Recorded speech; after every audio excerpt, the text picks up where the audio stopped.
Hello, everybody, and welcome to Honey Badger Radio. My name is Brian. I'm here with Allison, and this is Maintaining Frame number 146, The Myth of the Demon Boy, How We Justify Mistreatment of Boys, where we will be looking at yet another video thought piece on the Netflix series Adolescence. It's documentary. Yeah, the documentary. Sorry, I misspoke. Documentary slash fictional Absolutely account. True. Completely non-fictionalized. Totally happened. Totally happened. You can't deny it because of how well shot it was.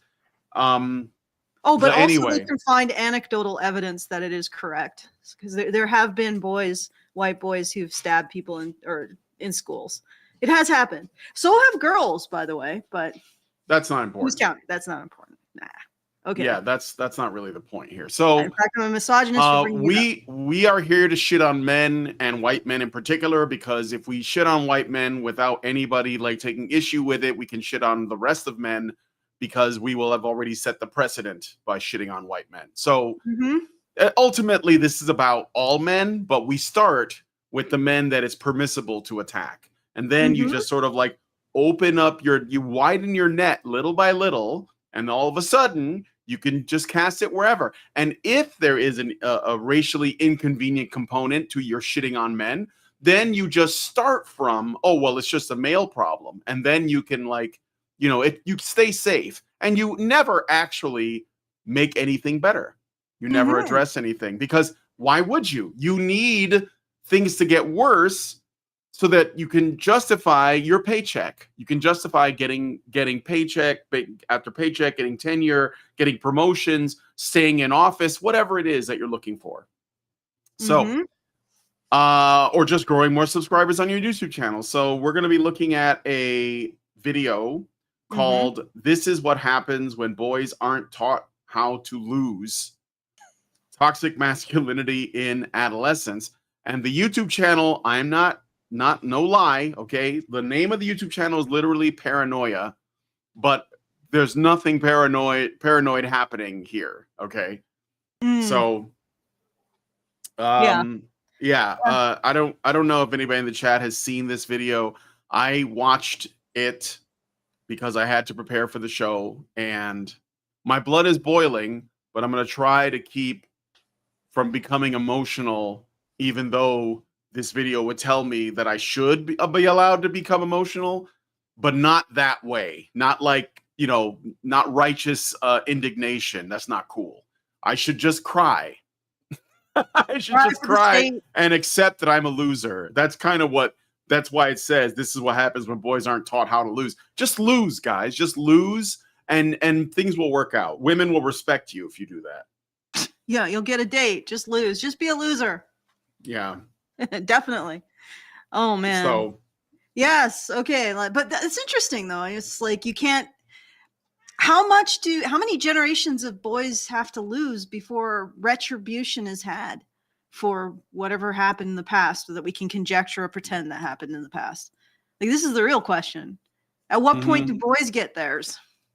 I mean, at what point? Well, yeah. I mean, if they just decide to do it, it just gets done. So if you're lucky, honestly, you're lucky that they're just checking out. Yeah. Because if boys get to the point where they're like, you know what, we're taking the power back, they're just going to take it. And women can't do a damn thing about it. And you know what? I'm not going to weep. I'm just going to say, you should have listened. And that's it. I don't know. I mean, I don't know what to do. There's nothing. And I'm not saying that I take any joy in any of this. It's just you're just going to keep doing this. And at some point, boys are going to be like, you know what? I think we're just going to have to put things in check now. And they will. And if they do, women can't do anything about it. So all of this is predicated on the idea that men could take away women's rights now if they chose to. And the only reason why it hasn't happened is because they haven't chose to. Okay, and it's because they still think women care about them. Yes. So, well, here's the thing. In every society, women sort of define what is in some ways the purpose, or not like the worth of men's actions in protecting and providing for women. And what feminists specifically are attacking is this kind of idea that boys can develop a unique value in certain, like they have something unique to give in service to society.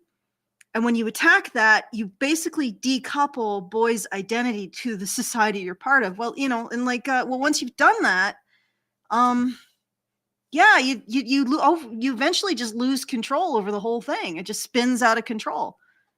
And I mean, because the thing is that yes, men are the ones who ultimately are the ones who defend and provide rights in society. However, most men in our society at this point in time define their self-worth in terms of providing for women these kind of almost, they're not even physical things anymore. They're like psychological resources of rights. So I think that ultimately what would happen is there's going to be generations of boys who aren't connected to that whole identity in terms of providing women's rights. And this is something like the last century, it was actually men who spearheaded all of this.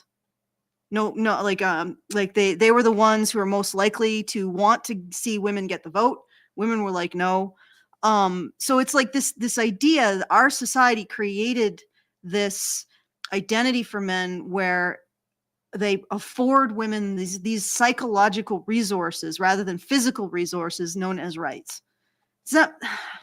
And I think ultimately what we'll see happen is that the people who will end up continuing to fight for women's rights will be men, even as this entire system collapses, because that's how they've identified their self-worth. But then there will be a whole bunch of men who've checked out and other men who just don't give a damn. But it's like, this is it's like in Afghanistan. What did the men do? They fought to the death. What did the women do? They went out and bought a burqa. And it's because those men identified with that particular form of giving women something. And that's the unfortunate truth of it all. So it's I think it's a little more complicated than boys will just take away women's rights. It's that women will cut their connection to those things as being giving them a positive sense of self. Like feminists say, you don't get it. You don't get a thank you. What? That's the bare minimum. We should have always had our rights. You took them away in the first place. What gave you the right to be, and all of that stuff? So they won't even recognize that men who give women their rights in the context of a Western system are positive. You see what I'm saying? Yeah, I do. So they're cutting that connection. Go ahead.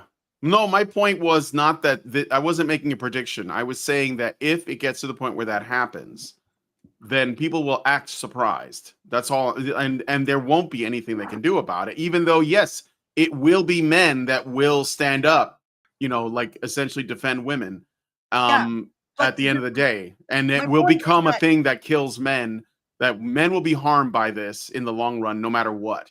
And women could stop it, like they could stop it now, but they're not doing it. So yeah, essentially what I'm saying is that I think this absolves women of the culpability. I mean, the thing is that, and this is something I've said to these women who are like on the radical feminist separatists. I don't know if they're lesbian separatists, but the radical feminists. And they talk about how it's great that women aren't having children in the West. And it's like, well, okay, so you are essentially dooming to extinction the society that gave you rights. This is your choice, ladies. All of this will be your choice. It'll be your choice every single time you say to yourself, oh, it's the bare minimum, instead of expressing gratitude and saying, hey, it's great that men in the West have given us their rights, or our rights, or have afforded us these rights because they make the ultimate physical sacrifice to create and defend a society that affords these rights, right? No gratitude, no recognition of any kind of positive contribution to these societies by the men in them. That's what's going to kill it. It's going to be women no longer upholding their part of the psychological bargain with men, and And again, what will happen is that boys will just end up being divorced from any of the processes of maintaining the society. They'll check out.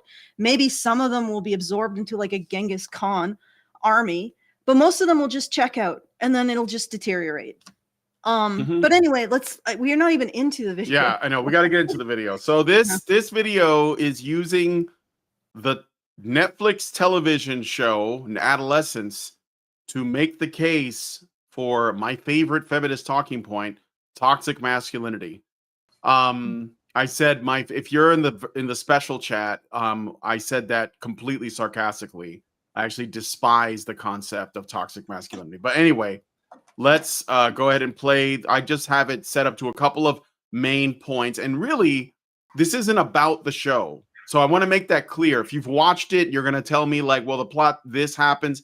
That's not relevant at all. The show is just the launch pad for the discussion. So like, that's the point. Okay. The show is already done what it meant to do. It's already done the psyop. Now we all have to wrestle with the stupid ideas that came out of the psyop. So let's go ahead and listen to the first clip. Through trial and error, they learn it in the way a room changes when a man becomes uncomfortable, in the way the word no needs to be softened, framed, or delayed. Not because it's unclear, but because the reaction might not be safe. In the silence that follows being interrupted, dismissed, or called dramatic for expressing a perfectly reasonable feeling. I'm just pausing for the banana there. Note the super dramatic music and, you know, like the way the whole thing is just so emotionally manipulative, like from start to finish. Sad piano music, super scary, like weird, like found footage type B-roll, you know, ripped paper. Like if you fall for this, you're a retard and you need to get checked into an asylum. But anyway, let's play the rest of the clip. Toxic masculinity doesn't just shape male behavior, it reshapes the lives of the people around them, especially women, who are often left to manage the emotional fallout. It doesn't always show itself through violence. More often, it shows up in control, in how some men treat affection like a transaction, in how emotional expression is treated like weakness, and how that weakness is projected onto the women closest to them. Are you replying to people in the chat? Yeah, somebody's upset. Okay, so Andy DeFresney says, to the man in this interview, quit, leave. Your points are not being responded to. This is not a dialogue. You're being talked at, not with. What? He's talking about our conversation about who is ultimately to blame. I will maintain that women will ultimately be to blame for the implosion of Western society, period, not men. Men will probably do whatever they can to keep it afloat. At least the men that are still somehow manage to navigate the feminist minefield in trying to disconnect or trying to get them to maintain society without having any positive reflection on themselves for having done so is what I'm getting at. There will be men who navigate that minefield and continue to try to maintain our society as it is. But it'll be women who ultimately are responsible for its end. That's what I'm saying. It's going to be women who are ultimately responsible because for whatever reason, they can't express any gratitude for the men who maintain our society, to the point where now there are probably generations of men who do not know if maintaining the society actually benefits women. You get what I'm saying? I mean, the more feminists say, oh, we always live in patriarchy. Everything is the worst patriarchal day in all of human existence. How do men know what to do? Like, how is maintaining this society actually maintaining oppression of women? Because that's where feminists are at now. I remember, I think it was Naomi Wolf or Gloria Steinem. Oppression of women has never been worse. Since the 60s, it's gotten worse. Like, how do you be in that context? How do you know how to benefit the world or to uphold Western civilization as a man in that context? It will be because women have wanted to have their cake and eat it too, in my opinion. And yes, it will probably be a result of men just giving up, as Brian said, or men just throwing in with a system that makes some goddamn fucking sense. Yeah, I think they'll do it. Like, if men decide that they're just going to seize power from women, they're going to do it for women and be like, look, we need to step in here and stop you from destroying everything because it's going to hurt Mhm. you. And I think even in the case where men step in and oppress women, which I don't think is going to look like oppression, they're going to do it to save them from themselves. It's like Yes. it's like a woman gets drunk and rowdy in a bar and starts fighting with everybody, and the bouncer or her date or some random dude just like takes her and puts her in the car and drives her to a hotel room so that she can sleep it off, like for her own protection. I think it might get Yes. to that point. So Yeah. And it's not, I don't think, at least on the Western side, I mean, if you're talking about men who are part of different religious or ethnic continuums, yeah, they might actually engage in the kind of violence. But for men born in the West, the reason why they will dismantle women's rights is because they think it will protect women. That'll be the reason. And I've yeah, said this for a decade now. And feminism is laying the groundwork for that, because feminists, like, look at the case where that woman who was an influencer who ended up getting killed, and she was pulled over by the cops. Do you remember that? I don't remember her name. it was she was like a popular influencer, and she was in a camp. She had like a van life thing, and I think Mhm. her boyfriend or whatever killed her. Yeah. Mhm. Yeah, she had a van life thing and her boyfriend killed her or something. And if you remember the name of this woman, just put it in the chat and I really appreciate it. But the police pulled her over. He had the marks. They both, I think, pretty much insinuated that she was the one who was being the aggressor at that point in time. And the feminists who got into this said that the police failed to protect her. But the only thing that the police could have done was have a wardship over her and say, okay, we think that you are engaged in some kind of domestic violence. Now you no longer get to have authority over your life. We make the decisions for you. Because they specifically said, hey, I think you two you should get like separate hotel rooms. And she decided to continue on with him. At that point, what are they supposed to do if they don't have the authority to make decisions for her? So feminists continue to complain and get upset at men for not making decisions in favor of women's safety, right? If they keep blaming men for failing to keep women safe, eventually men will realize, hey, the priority here is to keep them safe. Therefore, the police should have wardship over all women in society. And when a woman gets pulled over like that and the police say, hey, you need to go, cool off in separate hotel rooms, instead of just making it a suggestion, the police take her, put her in their wardship van and say, now you are our property. We are going to take you where you're safe. Right? That's what the feminists are laying out by continuing to say, not accept that women have to deal with the consequences of their own choices in their lives. And that includes consequences like those ones. Otherwise, men have to have the authority to make decisions for women. Right. And I've said this for years and I've watched it happen. And if we end up in the Handmaid's Tale, it'll be because feminists, and it won't be the Handmaid's Tale. Women will still be able to choose who they have children with. They just won't be able to choose to walk down a street.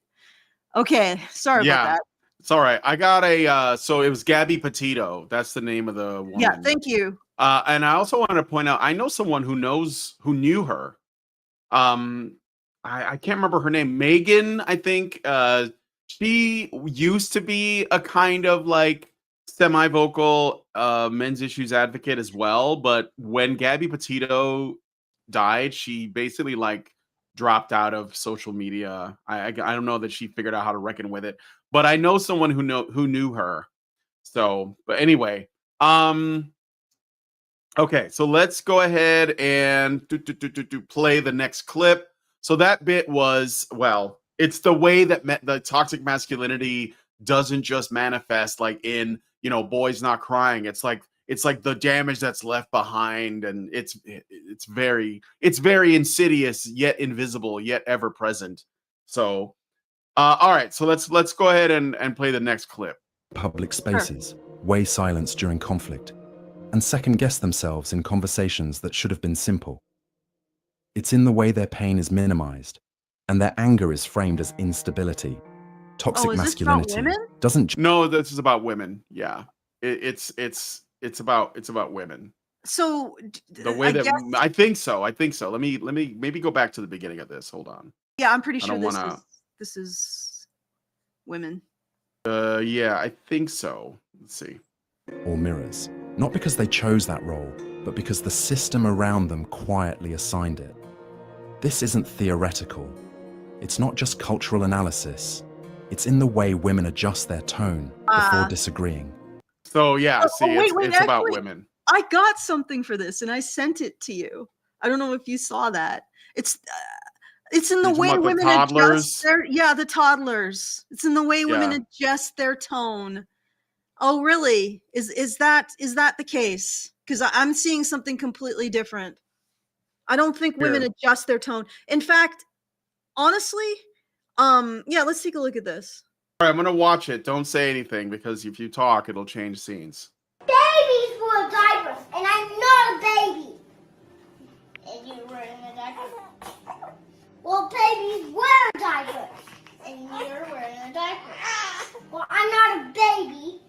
Yes, you are. No, I'm not. I meant you're wearing a diaper. I'm not a baby. You're wearing a diaper. I'm not a baby, though. Yes, you're wearing a diaper. Well, I'm not a baby. You're wearing a diaper. I'm not. Well, I'm not even a baby, though. But you're wearing a diaper. You can't say but. That's a bad word. Oh, I didn't say real but.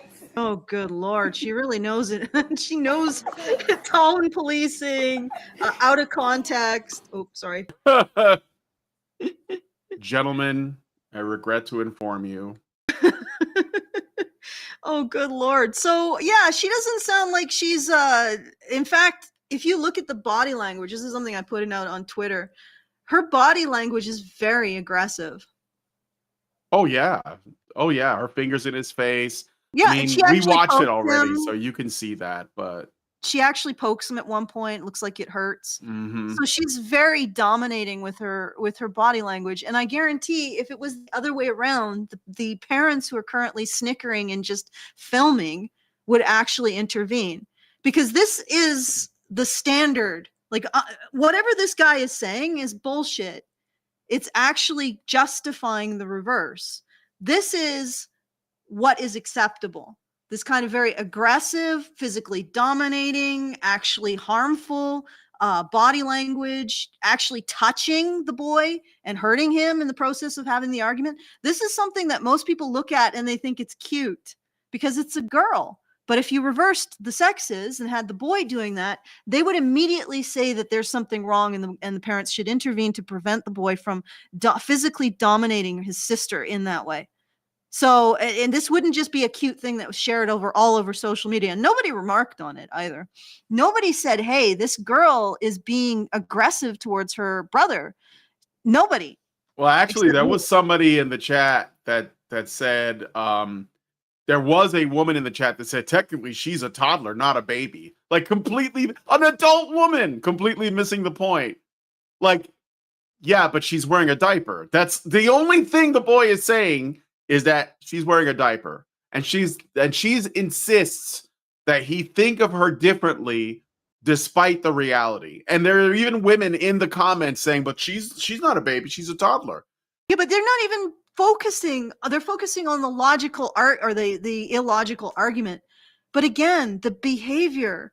This is behavior that we find acceptable. So this man is full of absolute shit when he's talking about, oh, women are expected to be small and I mean, I get into constant arguments with feminists, not because they are actually changing the dynamic between men and women. They still, there's still all they can do is ask men for stuff, except demand it or be really crabby about it. And so the only difference is that I'm saying, hey, let's express some gratitude and some politeness and all of that. And they're like, no, you're a pick me, even though it's exactly the same dynamic. They're still asking men for stuff too, or demanding it from men. So there's no change in the dynamic. They're not creating womantopia where women do everything for themselves. It still demands towards men. The only difference is I'm saying, hey, let's maybe be polite or pull some of our own weight and be polite and grateful about it, about the things that men do, right? And they don't like that. And in my position, and I know my position is a minority position, right? It is a minority position among women. Being grateful to men, being kind to men, being compassionate towards their issues is a minority position among women. And so this guy is totally out to lunch. And the other thing is that I think what's happening here overall, when he talks about these things, because this dynamic between that boy and that girl is the acceptable dynamic, is that he wants to appeal to the possibility of the demonic boy, the reversed dynamic, as justification for that girl abusing her brother. Oh, her brother could.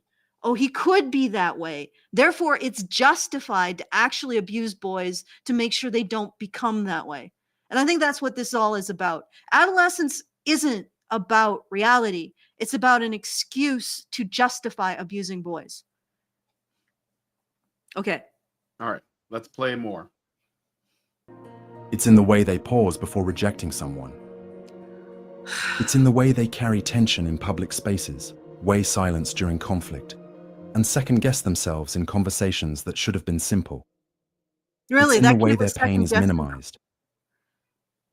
This is not the way women conduct themselves.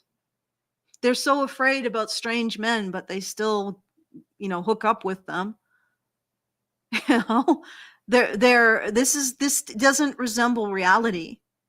I don't see women doing this at all. Again, they're trying to construct a justification. This isn't describing reality. It's describing a justification for a certain type of behavior towards men. Okay, I'm going to shut up now. This might not be a real person, though. This might be an AI, because some of the ways that it speaks, well, like somebody may have fed the AI a bunch of prompts and asked it to write and talk about, but it doesn't matter, because what it shows is like, this is how normal this is. Normalized this is how normalized it is. The AI can regurgitate feminist talking points just as efficiently as a regular feminist can. Like, that just goes to show, how pre-recorded these people are, literal NPCs. But I don't know if I'm right about that. It just like, I listened to it, and there's some of the ways of speaking sound a bit AI-ish, like the pauses, like where, because like when human beings talk, we have a certain way of like speaking sentences, and we know when appropriate pauses happen, and this one misses some, and I'm like, is this AI? I think it's AI. But anyway, I just want to get in here for a sec. I gotta fix a problem, so I'm gonna have to come in and come back. I'll be right back.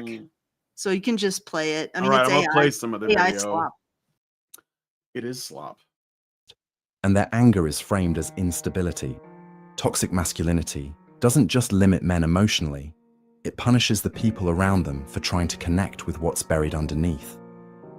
So when we speak of toxic masculinity, we're not only talking about the damage it does to boys who are told not to cry.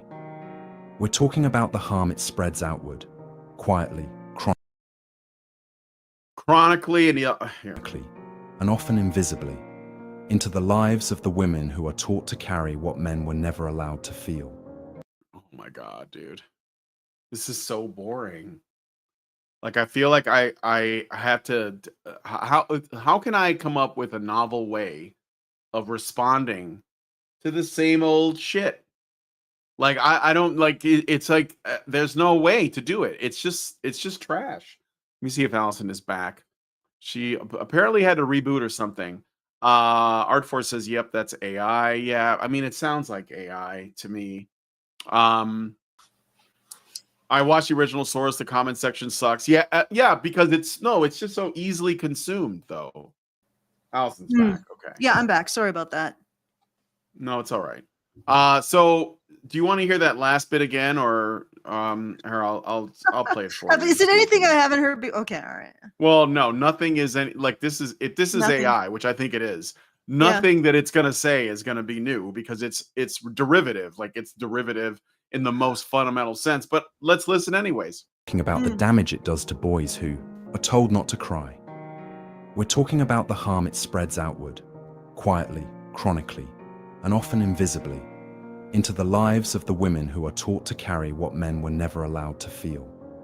What, So what, what do you- wait, if men So, can't well, no. express it, No, okay. they're saying toxic masculinity is not only like how something that harms men because it doesn't let them feel or whatever, but it also harms women in like little ways, you know, invisibly and chronically and systemically. It's like cancer.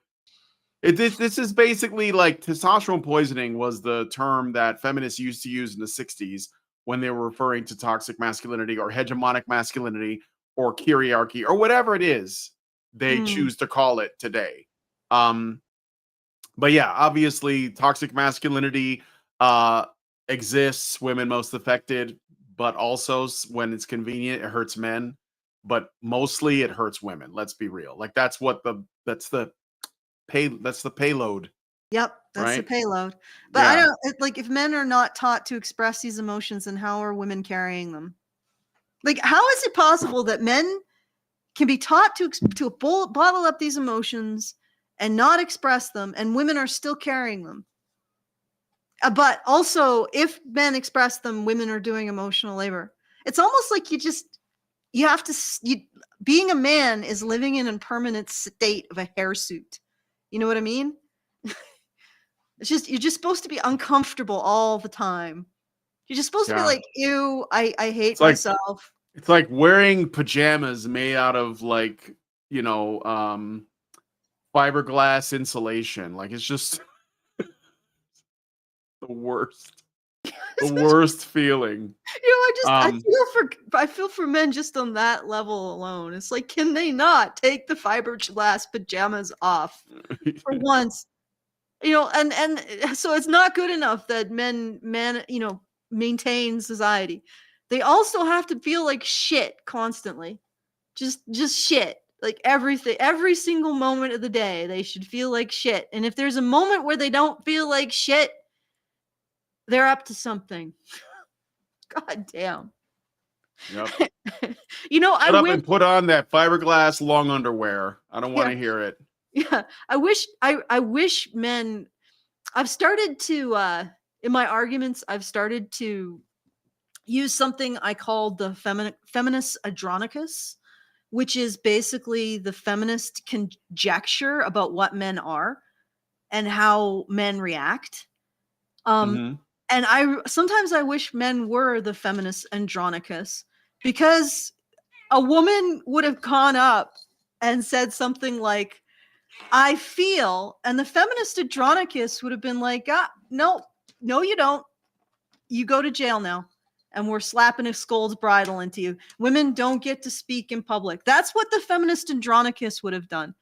The first suffragette comes onto the stage and she'd just get dragged off and put in the sandwich mines. Then that would have been the end of that. It would just been done. That's it. If feminist was right, if feminist conjecture about the nature of man was correct, the feminist andronicus would have just been, yep, nope, no, I'm stopping you right there. There's no I. What, lady? You're a woman. You don't have a self. There's no I. Those are forbidden words for women. That's what the feminist andronicus would have done.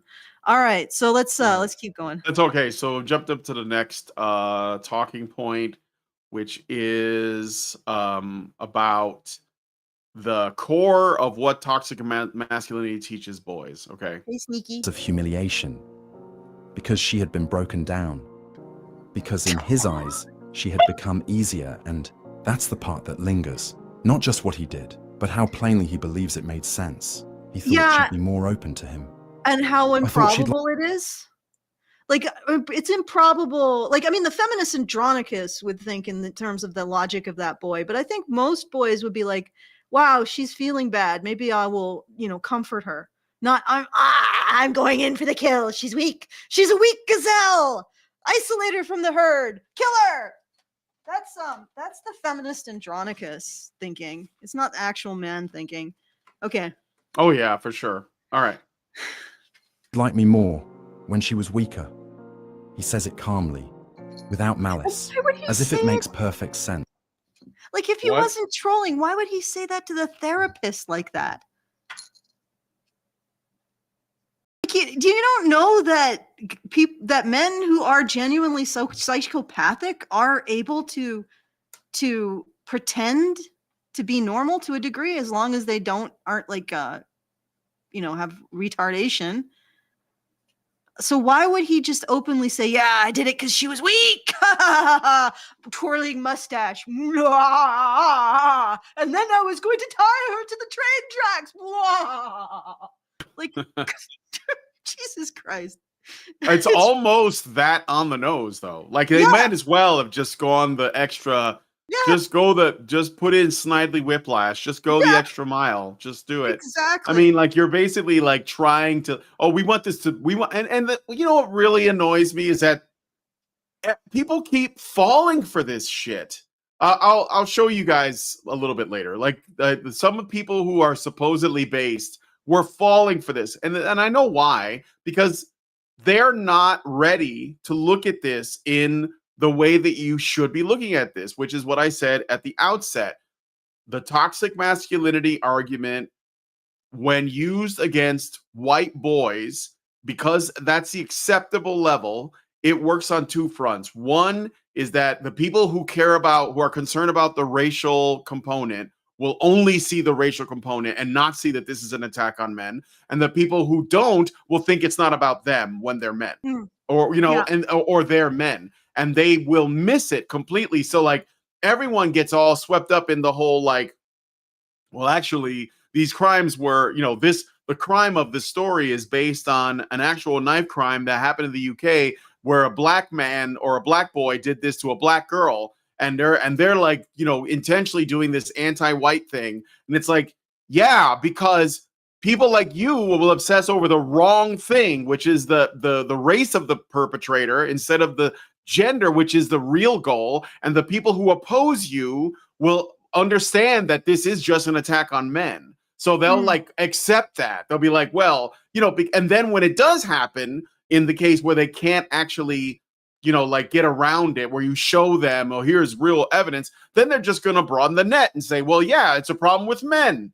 And and because you don't want to see that as like the real issue, and I'm going to say you, the audience, but I mean, some of these people who are supposedly based, they're going to excuse it because they're like, well, I don't know about the whole male thing. I mean, like, I know, because they can't get around that. It's the Mott and Bailey. It is. It'd take me a moment to sort of set this up. Let me just bear with me, guys. I know what are you doing now? What's going on? Can you hear me? Yeah, I can hear you. Oh, I'm doing like three things, but I'm gonna focus on this for a second. It's the Mott and Bailey. So they present the white boy, and people are like, but the real case was a black boy and a black girl. You've whitewashed this. And then they'll say, but it's all men. That is the Bailey is the white men, and the Mott is all men. Yeah. And when you accept the premise, even if it is like, like the other thing is, like, even if you accept that, yes, this is a real crime that happened, but you also miss the other part of it is that the boy that they're presenting isn't just a white boy. He's a boy whose father taught him that, according to the narrative of the show.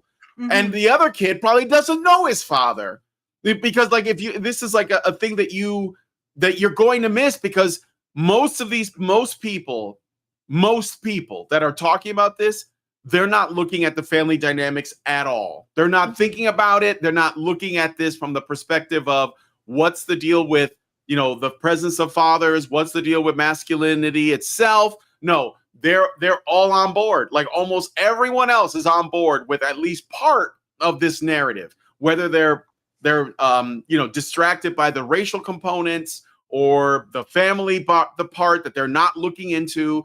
They're just not accounting for it. That's why, like, I see a lot of supposed like Wignat types, like white nationalist types, right? and they see this as like, obviously this is race bait for them that they just Mhm. eat up, right? And I get it, but you're missing the fact that this isn't about you in that regard. It's about you as men. And they're also the same guys who are like, well, we're going to, we're going to like get we're going to make families and we're going to focus on all that. It's like, yeah, but your greatest enemy are the white women. Like that's if you don't address if you don't address the woman question, I'm sorry, white nationalists, you're fucked. You're not going to change that situation at all. And they don't like you because they have bought into most of this propaganda. Yeah. So you have to confront this at the gender level. It's the only way. The race shit, the religious shit, all the other shit is like, it used to be the point, or it used to be a thing that I would talk about when the Black Lives Matter thing was happening, right? When I said, they only care about men when it's a black man that dies in a way that is politically expedient for for these activist grifters, right? And I was trying to explain to people that if you don't look at this from the perspective of what are the gender dynamics at play? What are the sex dynamics between men and women? Why is this happening? Like if you have a problem with, rape culture, right? Male rapists, for example, it's like, well, let's look at the history of these male rapists. Oh, look, almost all of them have been raped by women in a lot of cases. Oh, but we're not going to address that, right? This is the same people would be like, well, I think it's just not the same when a teacher bangs her students because like, when a female teacher bangs a male student, because for whatever reason, male students are just different that way. And it's like, yeah, but those guys, because they don't understand consent because of how they were treated by an adult, if they go on later to commit a sexual crime, then you're just going to say, well, that's just men though. Yes. You're never going to put this together if you don't start looking at it like fucking adults, man. And it's really frustrating because these people, that they have like massive platforms and they're still saying the same stupid shit that they've been saying for 10 years. They just can't see it. So anyway, that was a bit of a digression, but no, but I got something that might actually help drive home the digression. If you look in the link that you sent me. Yeah, it's a link to a comment in our resources. And incidentally, guys, if you want to see the resources that we use, go to badgernation.online and be part of our Discord. That's where I put the stuff up. I actually just really prefer like chat systems than anything in terms of interacting with people. So badgernation.online. If you're not there, you're missing a lot because I put a lot of stuff through there. So anyway, this is a link to one of my posts comments in badgernation.online. And I have it up on the screen now. Yes. Men will be men regardless of intersectionality. And in fact, this is just incoherent nonsense. I'll read it to you guys though. Men have always had the upper hand, therefore misandry does not exist because it has never and will never be as bad or rampant as misogyny. Y'all just want to use homophobia, ableism, and racism as an excuse to try to get treated the way we women have been treated. So my first read of that statement is that she thinks men are using intersectional issues in order to get attention. This is despite the fact that black men are the ones who are more likely to be shot. Actually, it's white men, but let's not count that. Gay men were the ones who were more likely to be beaten and by far chemical castration and other stuff like that. Men who are disabled are less likely to find partners and more likely to be discriminated against. So in every instance, homophobia, ableism, and racism actually hits men harder. And yet she's saying that men are using these things to get consideration when they shouldn't, when it should only be women. Now, this is an automated response. So maybe this is just basically we're arguing with a bot. At least it says it's automated. It might just be like I don't know, she's being a joke. And then I asked her to clarify this. Try and get treated the way women have been treated. And what is that? And she responds with, raped, abuser, beat, murdered. You have to be stupid if you don't know that. I'm not answering you anymore, though, so you can go suck yourself. Now, again, I don't know if this is a freaking bot. Might be. But again, bots do scrape a whole bunch of opinions that are very common. So this isn't a completely incoherent thought, but it does reveal something. intersectionality is used as a siphon to take all of these issues and move them to women. So it is not black men being shot by the police. Using the intersectional pipeline, you remove the man because black women have it worse. And then you remove the black because women have it worse. And now it's just women have it worse. That's how intersectionality works. They take these issues that verifiably affect men more, and they turn them into issues that suddenly and inexplicably just somehow affect women more and justify making women millionaires. That's how it works. And Yep. if you cannot see through this and see it is men and women, yes, Britain shouldn't be importing people with these kind of very different cultural attitudes, and also from places where they're dealing with a lot of violence, sexual and physical. So they have problems along that score, especially from areas where they basically rape boys in order to preserve women's chastity. That's stuff that needs to be very carefully dealt with, not just like, oh, we're going to pick you up and smash you into a Western ethnic group. That doesn't work. And it's incredibly arrogant to assume that somehow people in other cultures are still just inherently white Westerners. It just doesn't work. So I'm not saying that this is appropriate, but it's like at the end of the day, they are using this boy who shot this black boy who shot a black girl in order Stabbed, to but whatever. Yeah, stabbed a black girl in order to manipulate the narrative around all men, including white men, but all men, because white is now men. Like white is male. All right, so there's a number of ways to pivot on this too. Like if there's an incident, for example, that involves a man doing harm to another man, like for example, prison rape. All of a sudden, the men who are being raped don't matter because now we're just going to talk about the rapist men. So like that's another thing that they do to a set. It's all about like how can we make it to where women are always the primary victims of whatever it is, or male victims don't exist. Like that's all it is, right? And so they do that. Like when there was an incident in Texas recently, everyone was talking about where a black man stabbed a white man to death in over a seat or something at like a track meet, and it's really terrible and everything. But feminists, if they say anything about it, it's going to be about masculinity, and they're gonna not talk about the racial component because that's not as useful. So they just make it about men. So like and again, none of these people have any interest in solving these problems.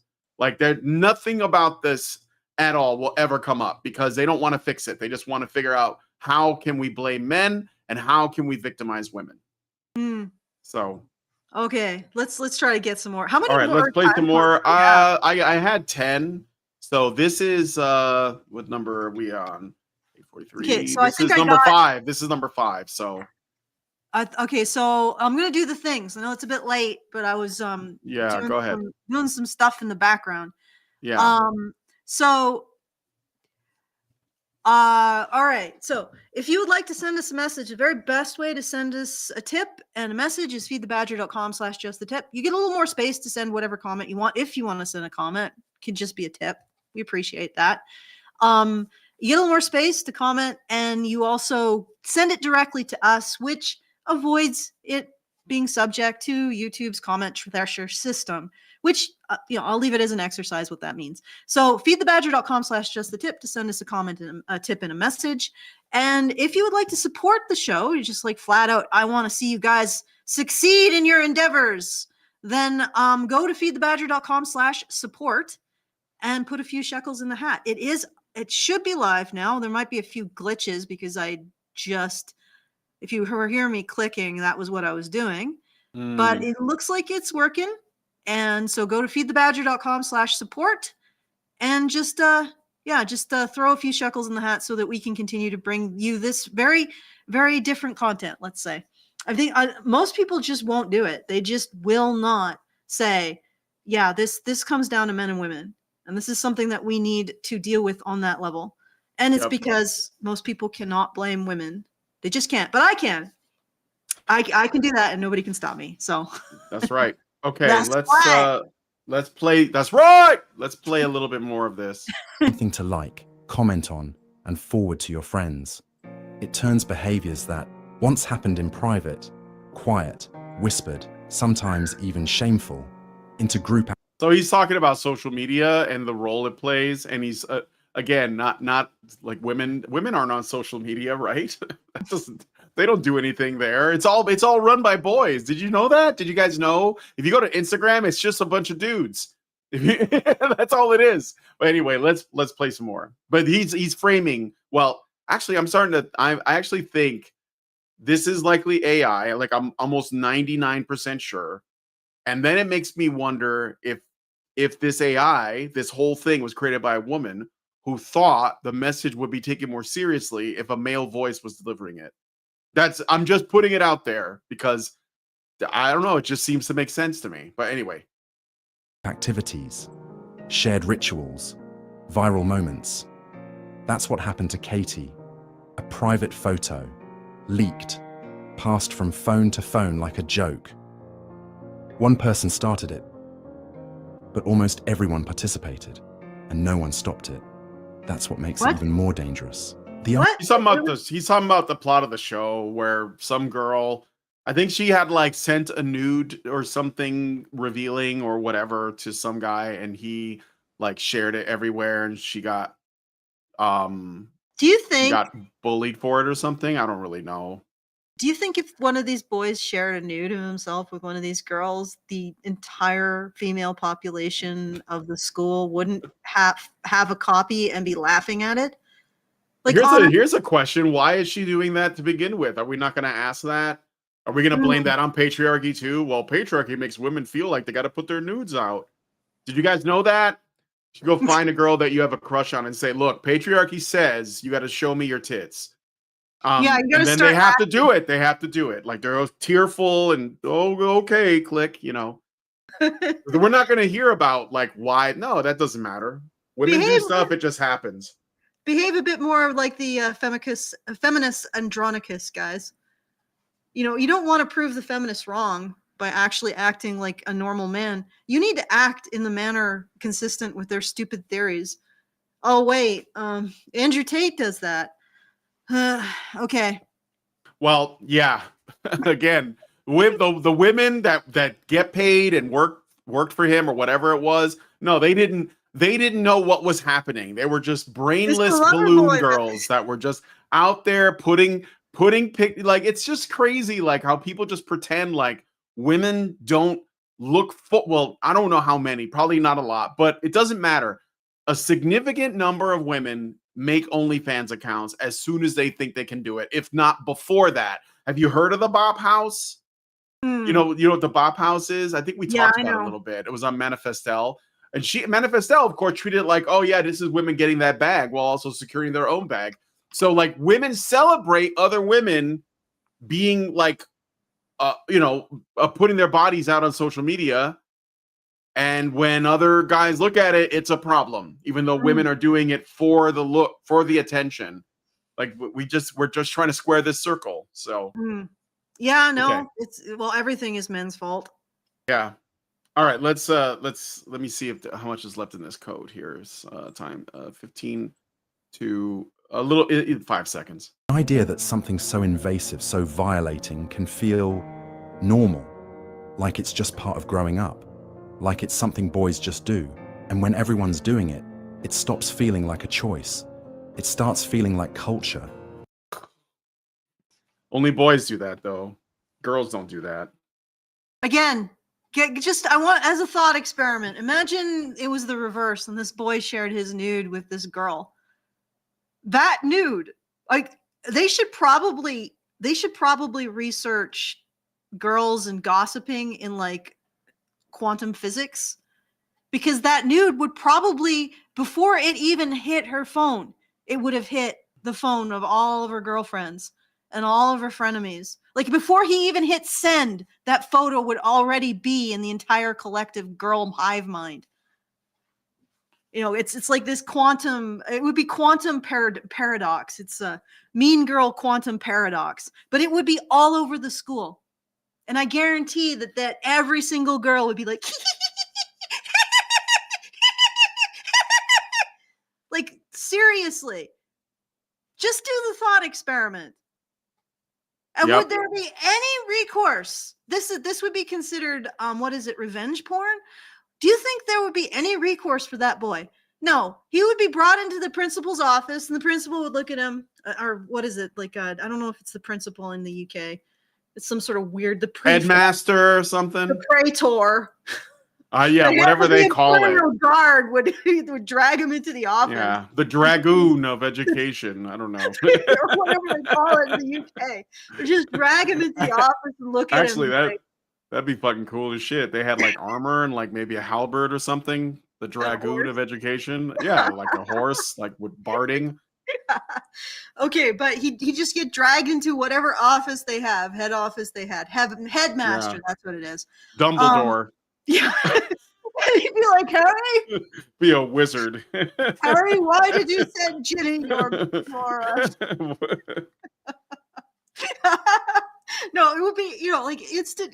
They would laugh at him, and there would be no reprisals for the girls, because it would be blamed on the boy for sending it in the first place. That's the difference between how we treat boys and girls, right? If the boy sends a girl his nudes and she sends it to every single girl she has contact information with, plus maybe a few around on the other side of the world, maybe puts it on a website, maybe gives it to a bunch of known pedophile offenders. Hey, here's a boy who really likes to share his nudes. That girl will receive absolutely no reprisal, because everybody will say, well, why did you send it to her in the first place? Because we always refocus on the choices of boys and men when anything bad befalls them, because otherwise we'd have to look at the choices of women and girls and actually regard women in terms of being responsible for the well-being of the men and boys in their life. And we can't do that. That's black speech. Yeah. Okay. And also, again, if you need reminding, like if you're new here, you don't know, like women are way more vicious to other women on social media than boys are. Like that's literally what social media is for. It's basically an arena. It is a battlefield where women try to one up each other in status by tearing each other down. And boys are not the reason for that. They are not. It is not caused by patriarchy. It's just women competing in the sexual marketplace with other women. And that's mostly where it occurs. So, this whole thing about like the problem with boys and social media, it's just kind of retarded, because you're leaving out, again, the dynamic. Women treat social media like a Call of Duty lobby with other women. And they have done, they will find ways to like tear at your ego that men couldn't even conceive of, because they're not able to pay that much attention.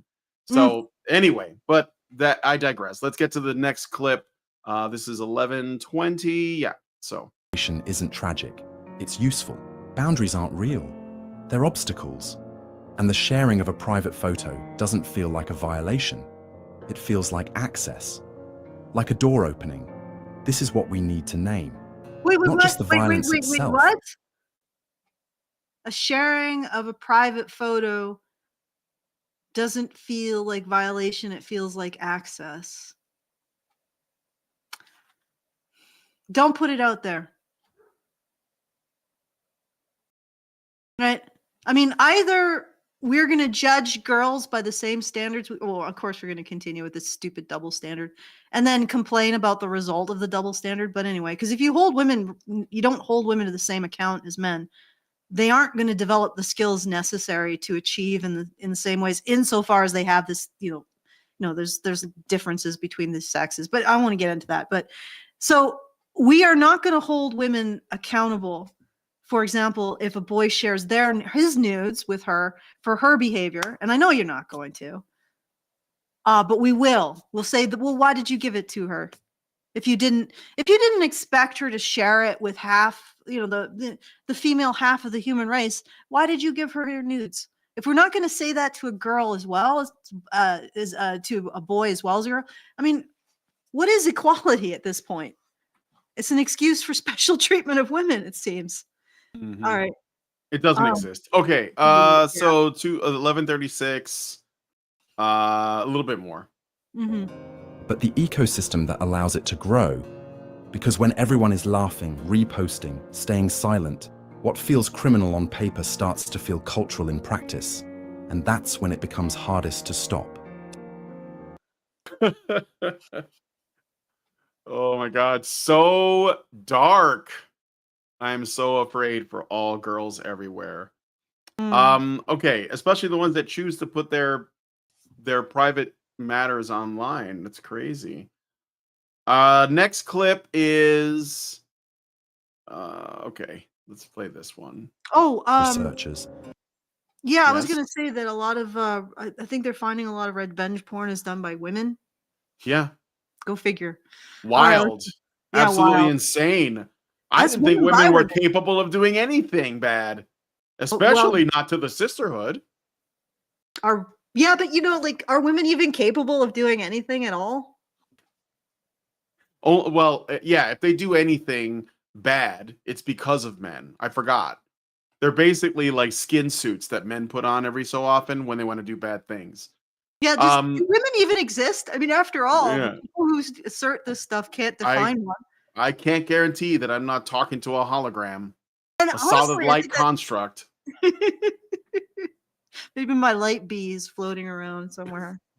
Okay. All right. Like a million little drones, and they're all like making a shape, and it looks like you. All right. Anyway, let's go. Have been studying this for years.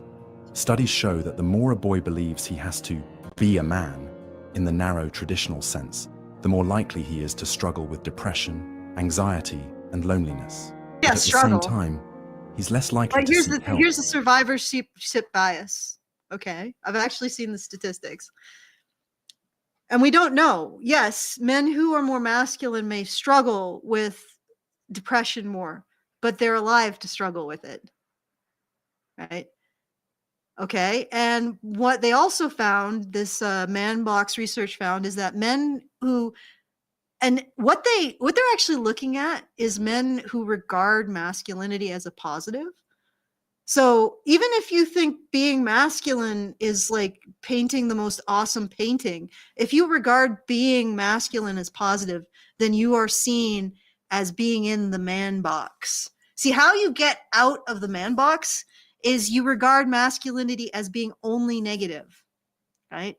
And what they found is that men who believe that there are positive aspects to masculinity that are unique to men actually do have the ability to cry in front of their friends and talk to their issues with people. This is the surprising So men who think that masculinity affords them a positive personal, sense of self are actually able to talk to people more. It's feminist men who think that masculinity is horrible and awful who actually struggle with talking to other people, crying in front of other people. And it's interesting because the guys who do think that masculinity has value and also pursue stoicism, again, they are able to express their emotions when they think it's appropriate.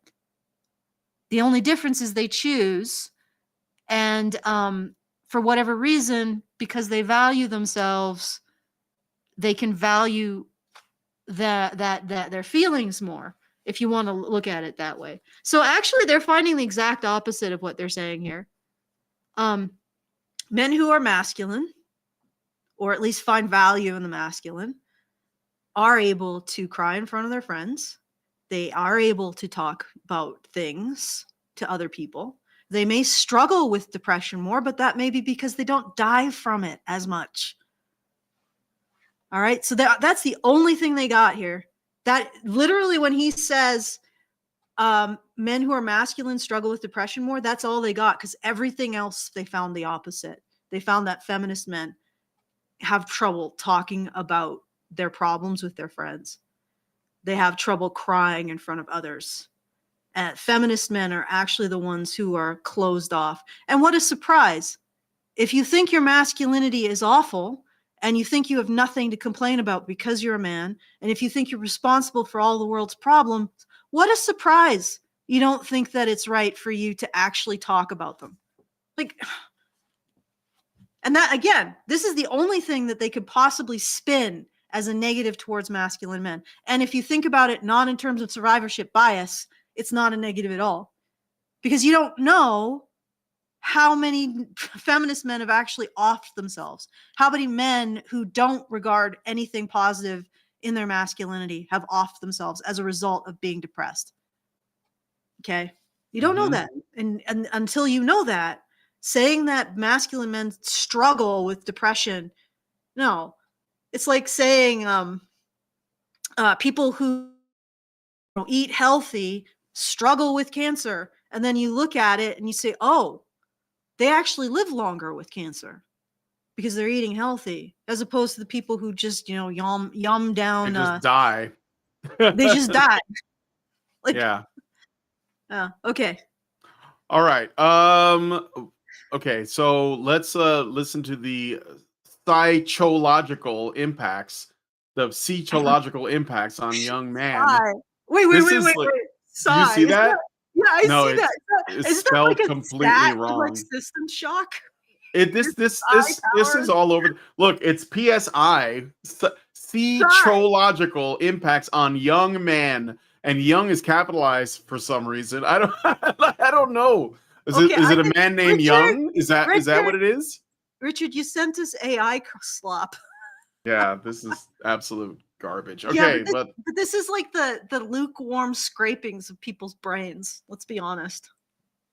Yep. Right. No, for sure. It's not real. But okay, let's take a look at the psychological impacts on young man. Less likely to reach out. More likely to feel like asking for support means admitting failure. So it stays bottled up. They try to fix it with validation, with control, with conquest. They chase a sense of being enough, but not through connection. Guys. This thing is doing a lot. These claims are doing a lot of heavy lifting. Yeah. Toxic masculinity makes men into conquering warriors, which we don't like. Really, we don't like that. That whole song, "It's Raining Men," no. Lean, mean, no, we don't want that. We want you all soft, like plushies. Mm-hmm. And then you see the articles about feminist women saying, "Why don't I find feminist men attractive?" But right, this is the feminist Andronicus. Like what he's describing here, you have to realize this has nothing to do with the normal man. It's just feminist Andronicus. Okay. Yeah. All right. Let's let me see. Before you continue, I should explain where I get that from. Like economists have something called Homo economicus, which is basically the perfectly rational actor projected onto humans by a lot of economic theorists. So I figured, if economics can have the Homo economicus, feminism can have the feminist Andronicus, which is basically the man of feminist conjecture, the masculine nature of feminist conjecture, the male culture of feminist conjecture, feminist Andronicus. So everybody should ask themselves, what would feminist Andronicus do? And then do that. What's funny is that women hold on to feminism like it somehow protects them from the man of their nightmares, the whatever, like this abstract man. It doesn't do anything, but women cannot let it go. Like they really can't. And I'm not going to say feminists. I'm just going to say women and a lot of men, like on some level, like whether they're, supposedly conservative women, which are just closeted feminists or like just feminists from like 20 years ago, or full on like super radical intersectional pussy hat wearing protesting feminists. They all have this, like they hold on to this belief system thinking that it's the only thing stopping men from, I guess, killing and murdering and raping them. Mm-hmm. And it doesn't do anything. It's like, it's not even a security blanket. At least No. a security blanket, you can wear it when it's chilly out. It does Mhm. nothing, but they think it's so important. Isn't that sad? I think it's really sad. It is a really good point because, like I said, and I keep challenging the feminists that I argue with. Well, okay, if men's world is so horrible, what are you doing to get, like, build an underground railroad? Part the Yeah, Red Sea. where's your underground railroad? Where's Yeah, your where's your yeah. new society? Where's your Zion? And they're like, oh, well, we're getting to that. I'm like, no, you're not. You're not getting to that. It's been 70 flipping years. You don't want a Zion. You don't want to actually leave this society of horrible oppression. Like, so you just want to continue to use the allegation the society is horribly oppressive to women to continue to manipulate men to give you shit. Except there's nothing left for them to give you. And now you're just like, oh, they hate us. No, there's just nothing left. No, anything else you could get, you'd have to build yourselves, ladies. And you don't have the mental tools to do that. Yep. Word. All right, let's keep going. All right, let's keep going. So anyway, societal consequences. Is that spelled right? Yeah, it is. And that's where things get even darker. Darker. Because in Adolescence, we see this logic play out with haunting clarity. Jamie describes what happened between him and Katie, and in his own words, he makes a startling claim. Remember, we're talking about fiction. Just saying, okay? Remember that. He insists that what he did wasn't wrong, because he didn't take it further, because he stopped, because he left, as if that distance was enough to cleanse everything that came before. He frames it like a kind of morality, like proof that he still has integrity. I didn't touch her, he says. As if restraint, after inflicting harm, is the same as innocence. So doing the bare minimum, that's what this is, right? Did you get that, Allison? Yeah, I got that. But what? So they had some interaction and he just left. I don't know because I refuse to watch that garbage. But I guess he's saying that there's something that he was said to have done, and he said that he stopped or didn't do it or whatever. I don't know. But what this guy is claiming is that, well, this AI, this bot that's likely programmed by a woman, is saying is that because he thought, like, basically, let's look at it like this, okay? Feminists say no means no, right? So let's say that a man does something and a woman says no, and then the man says okay and backs off. That's what basically, that's not enough. That doesn't matter. Like, you are not absolved because of the thing that you didn't do but might have done, right? That's what Richard in the chat says he was being bullied. I don't know. I feel like I know he was being bullied in the story, but that seems irrelevant. And again, this isn't about the show.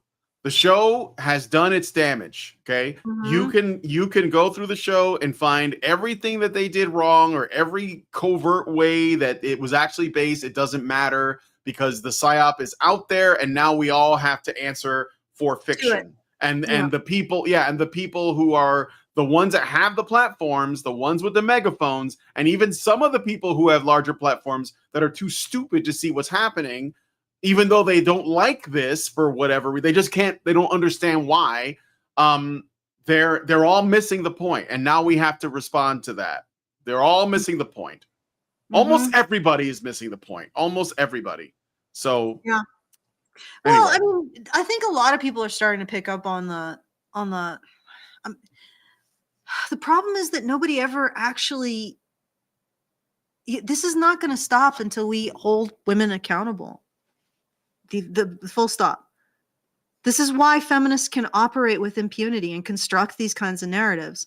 And like you said, this is the making him a white boy when it was actually a black boy is a Mott and Bailey. They can get you to get hung up on the fact that it's the race, and then call you a racist and just fart out some intersectional bullshit and then disappear in the smog to continue to do this again and again. Like, this is an entire fiction. This is somebody taking a conjecture about how men are, a feminist conjecture about how men are, and basing a fictional account on it. Like, I'm pretty sure the boy who actually stabbed the girl didn't do any of this, or didn't have the motives that this boy has. Right? And the other thing is, what's really creepy about this is I've seen feminists now use this fictionalized account based on their own theories or conjecture to excuse the real world sexual abuse of boys by teachers. I had a feminist say to me, well, sexual abuse of boys isn't real by their teachers because look at Adolescence. His therapist, she was afraid of him. How could she have forced him to do anything? How can boys be forced by adult women? That's not real. And a feminist actually argue that based on their own. I know I'm getting squeaky and it gets annoying. I'm sorry. This is just so exhaustingly Well, that's what they aggravating. do. It is exactly what they do. This is why the culture is so sick, because the purpose of it is it's all just psychological information warfare.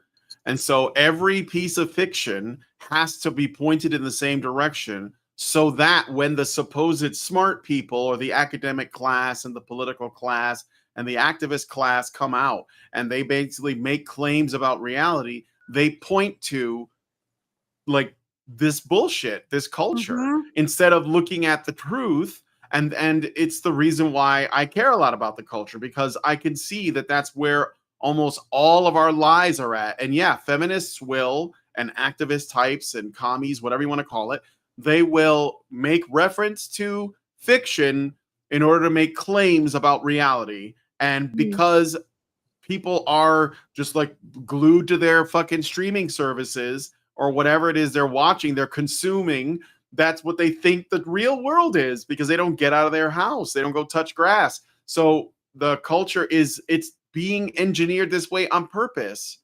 And this is the show is done. Somebody asked, I think it was Gin Bottle. He asked if this was like, if there was going to be season after season of this. So this story is done because it's done its damage, but there will be something else, and it'll be constant. It'll be a constant stream of shit. And sometimes it will, be well executed, or at least well enough that people will think, oh, this seems believable as reality. I guess there is a problem with incels, and Andrew Tate, even though those things are completely like diametric opposites, save for the one thing they do have in common, which is men. But yeah, I guess it's reality, and feminists will reference it forever. They started doing it when they started referencing each other's studies. They were doing it when they were referencing each other's bullshit studies. Well, this is the new data I got. Well, what's the basis for that? Well, this old data. Well, who did that old data? A feminist from 20 years ago. Well, how good is that data? Well, don't look at that. She's accredited. Look at all of the papers on my wall. Look at how legitimate I am. Don't question me. And when somebody does, oh, this is bad data, they're like, no, you're a bigot. You're fired. Right? Get out. Whatever. You actually tried to rape me the other day. Like, this is what they do. So circular citations. They call them losels. Yes, we faced a lot of them. Yeah, they cite each other in endless circles. They only approve, like when they say, oh, this is like, peer reviewed. Guess what? The peers all agree with the same conclusion. So it's bullshit from the get-go. And then they use those bullshit peer reviewed papers to essentially justify media, because they assume that the average person is too stupid to read their studies. So they just put it in like news stories and how they pick the news and what stories they choose to cover and how they decide to describe them. Like if it's like a bunch of men die, they just say people, it's like all of these little subtle ways. And then they just make reference to that. Oh, did you know about the show? Well, this is reality, guys. And people, I mean, I don't know how many, but I think a significant number of people are like, oh, yeah, that seems fair, because they trust their the authorities, right? They trust Mhm. the experts. So Yeah. And yeah, this is just another level of it. Like now they're just citing fiction, yeah, fictionalized accounts. and Oh, it they do it happens while unaware. claiming they do this while also claiming that media, like the way that women are represented in media, affects reality. So they are believing that the opposite of what they're doing. So they use media to create reality while claiming that media affects reality, right? So Mhm. they make a claim about reality using lies, and then they claim that those lies actually affect reality. Well, they make media based on these lies, and then they cite the media as evidence of these truth. And then they Yeah. say that, like Teal Deer was saying in the chat, that media influences and causes behavior. So isn't making this show contributing directly to the murder of real women. Well, yeah, that's the thing. Like feminists say I that think they hope so. I masculinity. think I think they hope it does though. They Yeah, want women that's to really actually that's really die. dark. No, it's true though. They want that because if it doesn't No, I have don't. I'm not like actually. I can't argue with that because I've yeah, no, seen. they want that because if it does happen, then they get to say, look, see. So like Mhm. this is what they're when Charlie Manson killed those Sharon Tate and those people on the purpose of it was to start a race war, and the media around it, that was the intention of that, right? So why would that have ended there? Like he was, Mm. like why would that have been the end? And it hasn't been. The way that everything is covered, the way that things are presented, I think that accelerationism is the point. So Mm. like there's a purpose. It's trying to get people to respond. And yeah, they want women to be harmed because it justifies them continuing to do it while claiming to be on the right side of that. I would have to say that I think that there's a good argument to be made for that. And the reason why is, again, because I've seen in the 80s feminist groups reject interventions that would have reduced the rate at which women were raped in favor of things that supported feminist conjecture. So there is a precedent for not caring about the actual harms towards women because they can be used in order to continue to perpetrate the ideology. I don't know about killing, but you could make the direct argument for sexual assault on women, in my opinion. But Yeah. regardless, All right, next soundbite, next clip. yeah. I think 18, 28. So this is like there's 3 left. Usually against women, sometimes against peers, after long periods of emotional isolation, rejection, or quiet radicalization. And when the interviews are aired, the journal entries are released, the posts are found, the same threads appear again and again. Resentment, entitlement, emotional numbness, and a craving for validation that turns dark when it's denied. Yeah, In and we're not going to 2014, look at Elliot Rodger killed 6 we're not people going in to look at California. Yeah, he's experience. using the Elliot Rodger as his example. Wasn't Elliot Rodger sexually abused? He was at least emotionally and physically abused by his stepmother. Okay. His father was a producer, like a Hollywood producer. That's why Elliot Rodger was in California, and his father was not like present really because he was traveling all the time. I mean, like he saw him. I think he would take Elliot Rodger to red carpet events. I remember there was one bit of footage of that was like going around of Elliot Rodger on the red carpet with his dad, and he was, he was obviously like socially distant and like not kind of not really there. Probably his life, he doesn't really have a good relationship with his dad, but he did have one. And his mother, I think his mother didn't want anything to do with him. That's why he had his father, and then his stepmom hated him, like because she didn't like the fact that essentially this was a kid that wasn't hers, and she had her own children with this man, but she would always treat Elliot Rodger like really, really badly. I don't think it was sexual abuse, but we don't really know. But I know that there was emotional abuse, and yeah, he grew up resenting women, probably because he resented his mom for abandoning him and his stepmom for treating him like garbage. But again, we're not going to hear about that. We're just going to hear about his entitlement. And the fact, and also he mentions he killed 6 people in California. Like, how many of those people were men? 4. At least 4. Yeah. So, and one of them was himself. So, That might have been, yeah. yeah, I think so. Yeah, but well- this guy's not gonna. Well, this bot isn't gonna mention that because again, it's all about how you deliver the message so that people think, oh my God, he killed 6 people. And when they see people, they don't think about boys; they just think about women. Oh, he must have killed 6 women because he hated women. So they tell you he hated women, he killed 6 people, and then people go, oh, he must have killed 6 women, and they don't even think about it. And then, again, that's how you know they don't actually want to fix these problems. They want these problems to continue because it puts money in their pocket. It gives them more influence. It gives them more power. It validates them. The purpose of feminism is to perpetuate itself. Which is the opposite, by the way, of what any activism should be doing. Like, I think the goal as a men's issue advocate is to become obsolete. Yeah, That's go what back to doing art. Yeah, right. Art and writing. So, but like, I'm not in it for that. I mean, I think it causes a lot of pain and suffering. So, but yeah. Anyway, Well, Elliot Rodger killed. So he's going to talk about entitlement. It's sort of like the he already research, did. Yeah. It's the research into male sexual aggressors, and they find that they have misogynist attitudes, or they have anti-female attitudes. And yet, if you actually look at the research, a lot of them have been sexually abused by women.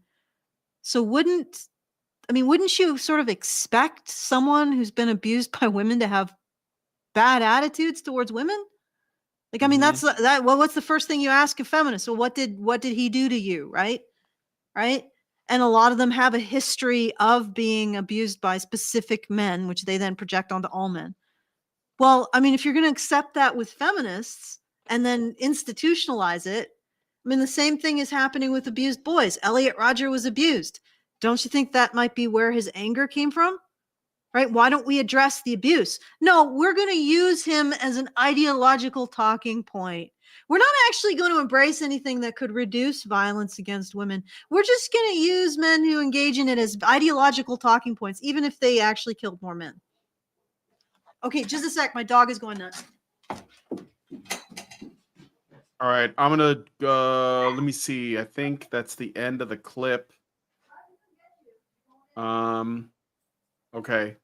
Let me see here. It's 1859. Yeah, that's the end of that one. So let's jump ahead. So basically, they just, Elliot Rodger is the example, and he's the go-to, right? Like, it's been 10 years. No, 11 years almost since he did that. And he's still like the primary example. It's almost like they're running out of examples. So they have to keep pulling the same old garbage, right? So anyway, let's see, 2820. And of course, where this ultimately lands is that all of this is systemic systems. Yeah. That's important. That's important because what we have to do is tear the whole system down, guys. I don't know if you know that. My dog was getting upset because another dog was walking past. So I had to deal with that. Sorry about that. Can you hear me?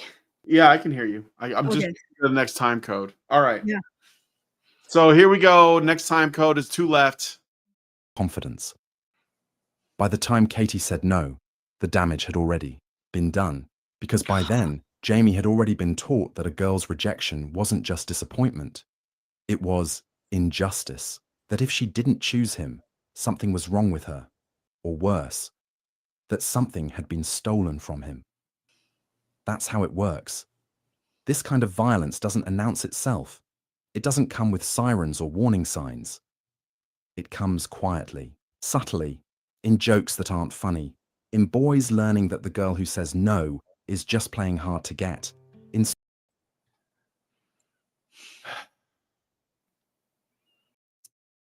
All right. Do you want to say anything to that? I'll play a little bit more of it.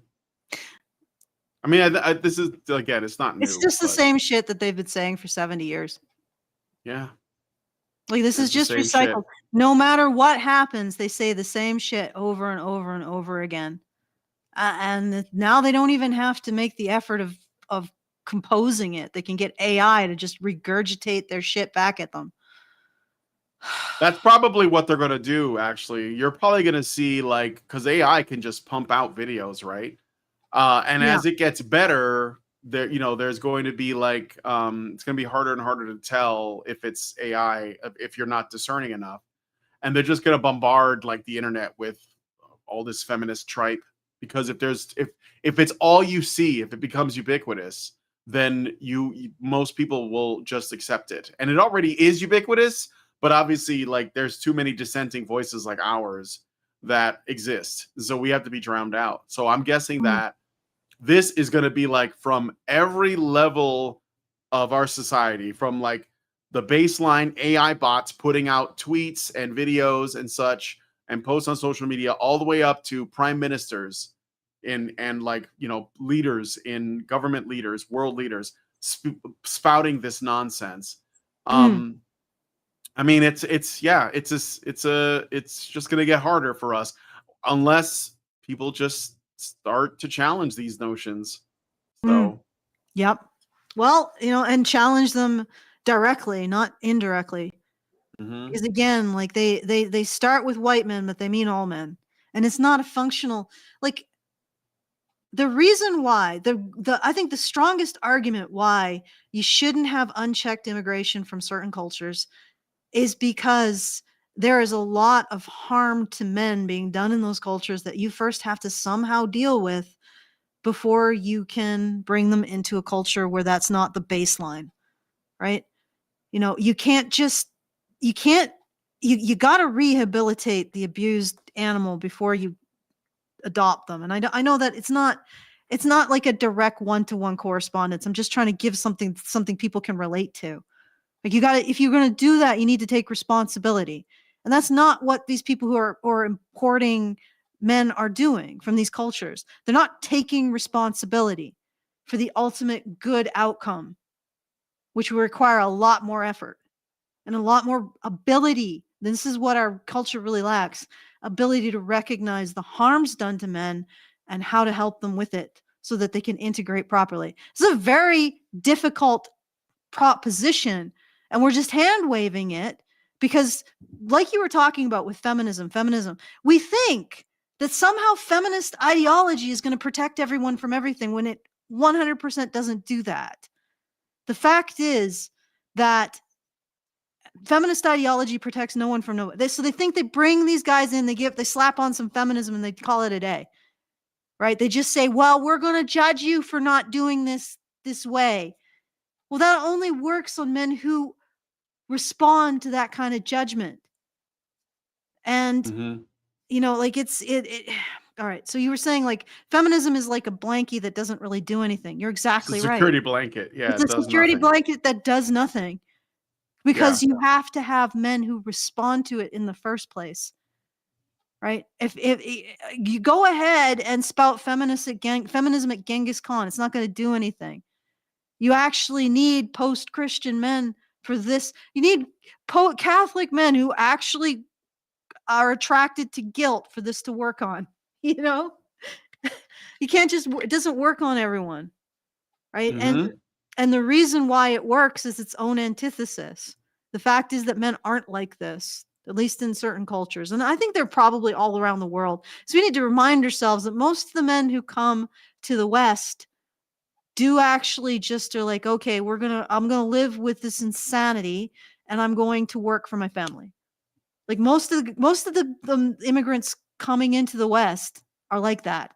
That is not to say that unchecked immigration is a good thing or it's done the right way. I'm just saying most men who immigrate are still men. They're still here to try to send money home to the familia, to try to make sure that their wives and kids can eat. And that is not a justification for anything. It is just simply pointing out that men are still men. In most cases. Yeah. Sure. All right. 2856. Let's jump to the last one. Yes, thank God. 30 minutes. So like here, I guess. No, yeah, this is where he basically makes the case that the bot makes the case that this is actually a systemic problem. and we got to dismantle it. If there was only a word that we could use that would describe this systemic like entity, this thing that we have to dismantle in order to protect women from men. I wonder if there's a word for that. Because Jamie isn't a monster, and that's what makes it terrifying. He is familiar, he is quiet, he is every boy who grew up believing that feelings are facts, and wanting justifies taking. And so the question isn't, how did this happen? It's, how many times has it almost happened before? This is the moment where we stop pretending that violence begins at impact. It begins at the first entitlement, the first silence, the first time a boy learns that his feelings matter more than someone else's safety. And once you've seen that clearly, you can't unsee it. So the next question is, what are we willing to change before it reaches that point again? If parts of this felt familiar, what the fuck are they? What the fuck are they justifying now? Complete tyranny over boys and men, controlling them. Where does it always go? So now we're at the level of thought crime, are we? What are you going to just inject? Wait, have you not been paying attention to the UK lately, Allison? You're right. I mean, I don't know if this person is English because the character has an English accent, but yeah, and the show it was made in the England, violence starts the moment the moment a boy thinks, hey, this is frustrating and irritating, and he's taught to regard his feelings as facts. Who taught him that? Like, where is this being taught by boy? Like, can we look at that video that I sent you again? Can we look the one of at the boy and the girl the saying, boy and the girl? Who the hell looks like entitled and that her feelings are facts? Like, right, seriously. I just, okay, so now we have to get into, so I guess we're gonna just outfit boys with like Clockwork Orange rigs so we can hear their thoughts and correct them in real time. Little lasers. Maybe we'll lobotomize boys. Yeah. Wear diapers, and I'm not a baby. And you're wearing a diaper. Well, babies wear diapers, and you're wearing a diaper. Well, I'm not a baby. Yes, you are. No, I'm not. I meant you're wearing a diaper. I'm not a baby. You're wearing a diaper. But who's entitled? I'm not a baby, though. Yes, you're wearing a diaper. And this is just I'm cute, not right? a baby. You can hear the parents giggling in the background. I'm not. Mhm. Well, I'm This behavior is cute. not even a baby, though. Now imagine what she would be doing if there wasn't a parent watching, because she probably realizes that she's going to be expected to keep her hands to herself. Let's just imagine her growing up. There's going to be a lot of beaten men in her life because nobody said, hey, this is an inappropriate way to conduct yourself. And she probably she's probably holding back because she knows that if she does indeed hit her brother, maybe her mother will intervene and say, hey, that's not nice. Who's not being taught control here? And again, this is again an anecdote, right? But it's a snapshot and it shows a lot in negative because people don't say, hey, that girl's behavior is inappropriate. Nobody's saying that. Even though if we reverse the genders, we would be saying that. So what this AI is doing is presenting the reverse situation and frightening people with it to continue to make boys submit to abuse. So because boys might one day rise up and beat our asses for treating them so abominably, we need to treat them abominably. They need to continue to be like that boy and just take it from an entitled little creep of a girl. Yep. Ugh. There's another minute left in this clip, so this Shall is like we? yeah. Let's go ahead and get through it. Because they are, not as fiction, but as memory. Maybe you saw it in your school. Maybe in a conversation you didn't feel safe enough to finish. Maybe in a boy you thought you could trust. Maybe in the silence that followed something you wish you could forget. That's what makes it so difficult. Toxic masculinity doesn't always come with violence in the beginning. Sometimes it comes in charm, in quiet competition. Sometimes it subtle comes way, in the everything discomfort that becomes men do. irrelevant. Breathing, Yeah. pooping, eating, walking, just existing. Get that freaking fiberglass pajamas on, men. Everything you do is wrong. Except maybe keep the lights on. But we pretend that doesn't exist. Yeah. Yep. I mean, it's absolute. That's right. And when it finally erupts, everyone wants to ask, how could this happen? But the truth is, it didn't start here. It started the first time a girl said no and had to explain why. The first time she was told to smile when she didn't want to.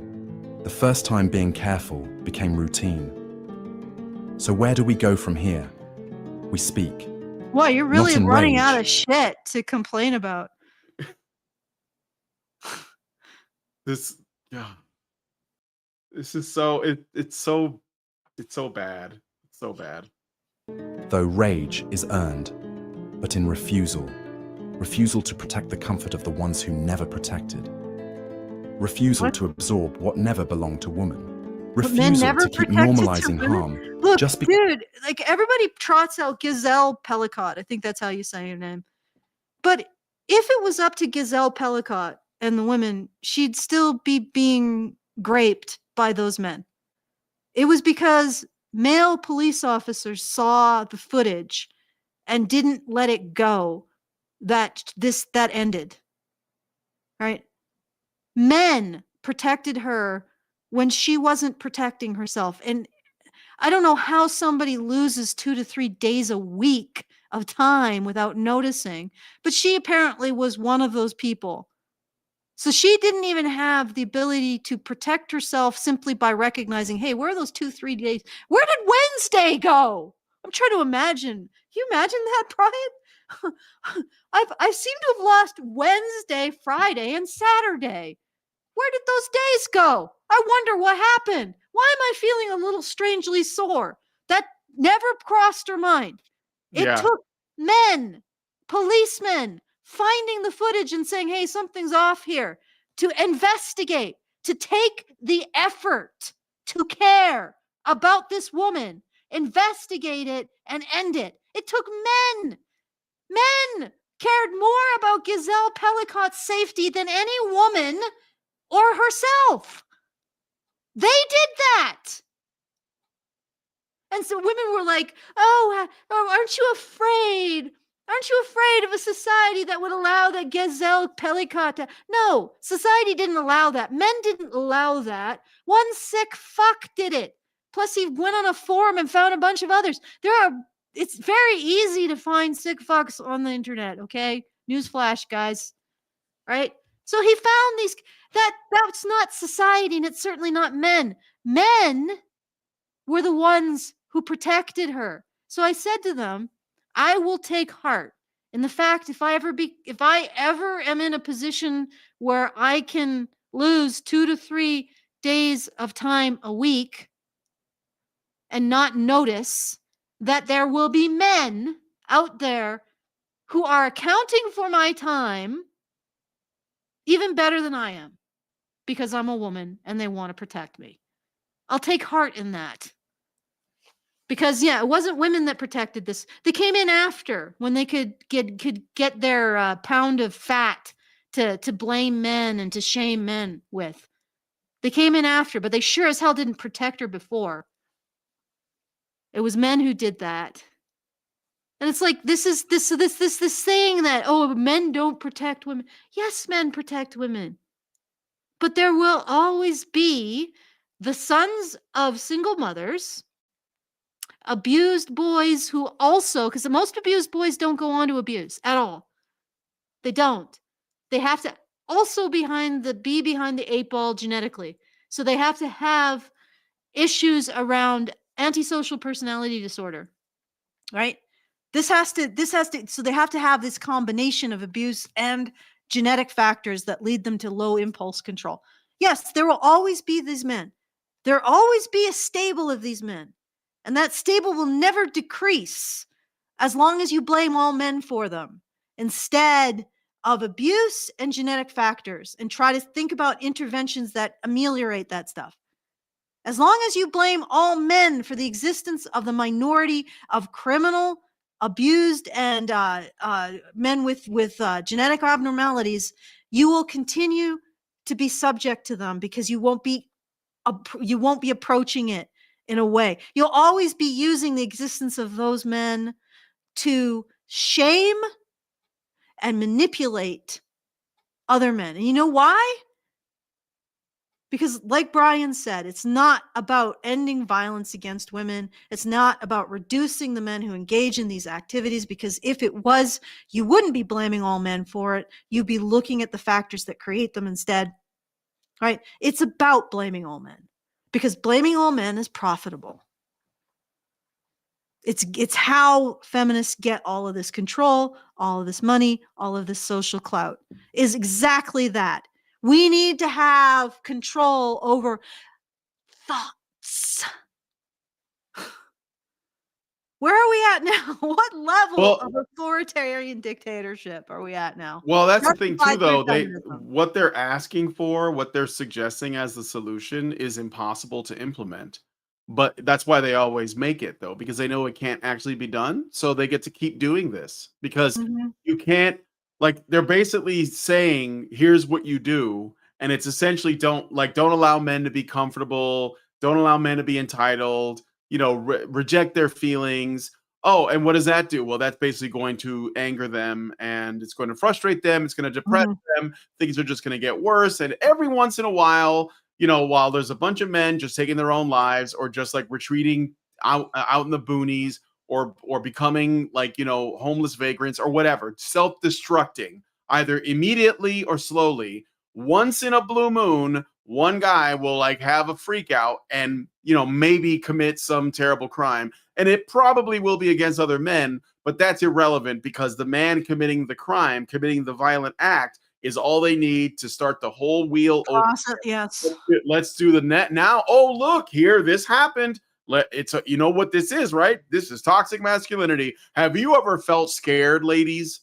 Like, ever? Even though it's Perfect. your nature to feel scared? Well, this is why. It's because of men. So you should continue to feel scared, and also basically contribute to a climate that continues to perpetuate this mood and divides men and women from each other, makes them not trust each other, which further makes women scared because women actually depend on men for their safety and security, but You're creating insecurity in that relationship. yeah, they create insecurity in them, which continues to create the problem. And if you call it out, they'll just say, oh, well, you just hate women because women are obviously unsafe. And so, yeah, it serves, like, all of this is I wouldn't call it genius, but it's a self-perpetuating cycle. monster. It's a never-ending cycle unless you start to say, well, you know what, women are adults and they make choices. Mhm. And And let's look also at men have things yeah. that happen to them. There's things Yeah. outside of men's control. And yeah, it's like you were saying, it's just because they never address the issue, nothing ever changes about it. And they just use the products of the thing they won't address as evidence of the truth of their own allegations. Like it's Mhm. I need to figure out a way to describe this perfidy. It's they are refusing to embrace something that would actually reduce the rate of violence against women or anyone really, at the same time as they're using the product of their refusal to look at this issue in those terms in a solvable way as evidence of the truth of their assertions. It's actually evidence of the opposite, guys. Every man who does this, after we had, or not every, but a good substantial amount of men who engage in this behavior, after we've understood for decades where this is coming from and could have developed interventions to prevent it, every man who engages in this behavior is a failure of feminist conjecture at this point, or a good proportion of them are. It's a failure of feminist conjecture. Feminists say that all of this shit comes from things that feminists want to control. Well, they've controlled it for 70 years. Has anything changed? No, it's only gotten worse, according to feminists. Well, obviously they're failures, right? Giselle Pellicot's husband is a failure of feminism. All of the men who engaged in abusing her, a failure of feminism. At this point, the amount of money feminists had to start reducing the rate of violence against women should have had an effect, and yet it hasn't, because it's a failure of feminism. It's a failure, a fundamental failure of their conjecture about where violence comes from. And so all of this it's beyond just abusing men with this bullshit. This is a failure. This is failure, what we're looking at. This is a group of people that are using something they continue to allow to exist to justify their existence. It's like codependence. Feminism is codependent with men's violence. All right. Yep. Okay. All right. So that was the last thing. So we're All done right, I'm with the good. time codes. Good. Because I'm freaking done. I'm done. Yeah. That's and I fine. gotta let my dog out of the bathroom. Yeah, no problem. Let me see. I think that's it. Yeah, no super chats or super chows, but that's all right. It's Monday. What are you gonna do?